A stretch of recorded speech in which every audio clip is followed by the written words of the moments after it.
Queridos amigos, hace ya muchos años, en enero de 1934, se llevó a cabo en Moscú el 17 Congreso del Partido Comunista de la Unión Soviética.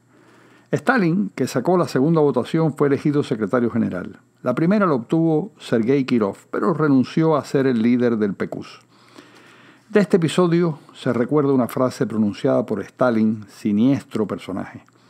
Dijo lo siguiente: no importa quién vota, sino quién cuenta los votos.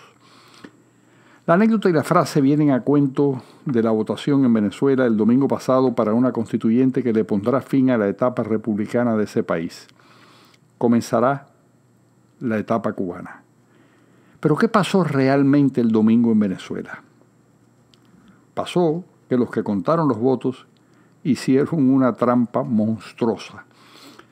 Según las fuentes más solventes, incluso dentro del propio Consejo Nacional Electoral, que hablan con la oposición porque tienen relaciones con ellos, hasta las 3 de la tarde habían votado 1.795.444 venezolanos. Al final obtuvieron, es decir, durante toda la votación, 2.987.566 votos, poco menos de 3 millones de electores.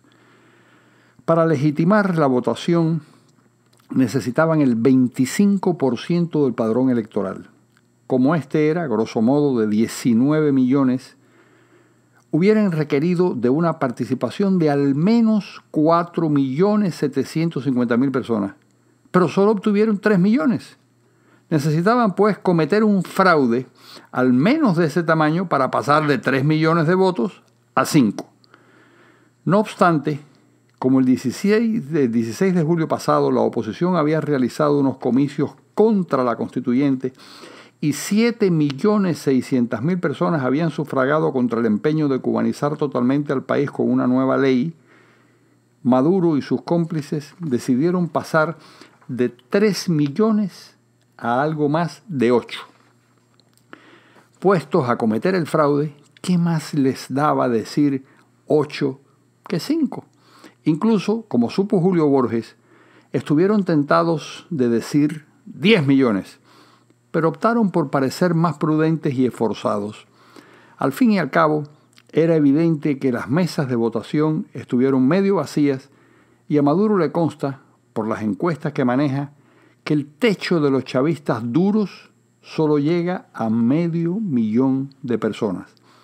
Hay, por supuesto, un chavismo blando, como el de Luisa Ortega, la fiscal general de Venezuela, y su marido, diputado chavista a la Asamblea Nacional, y otros 7 legisladores de su bando que tampoco están satisfechos con el rumbo adoptado por Maduro.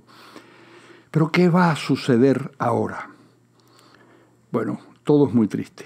Desde el punto de vista económico, el país seguirá hundiéndose más en la miseria.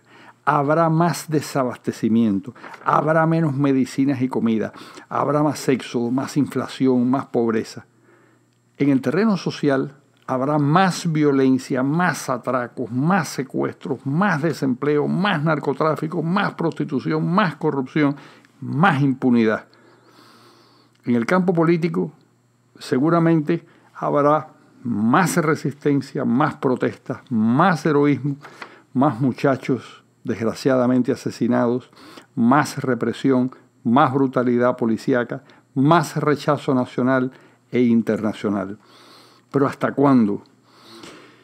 Pues hasta que la oposición, el chavismo moderado y la parte no contaminada de las Fuerzas Armadas, acompañados todos ellos por un buen sector internacional, sean capaces de forjar una coalición para salvar a un país que agoniza en las manos de los peores venezolanos que ha conocido la historia. Quizás no falte mucho para esa fecha ansiada, el momento sagrado, como escribió Andrés Eloy Blanco, el poeta nacional venezolano, ese día de soltar los prisioneros. Les habló Carlos Alberto Montaner.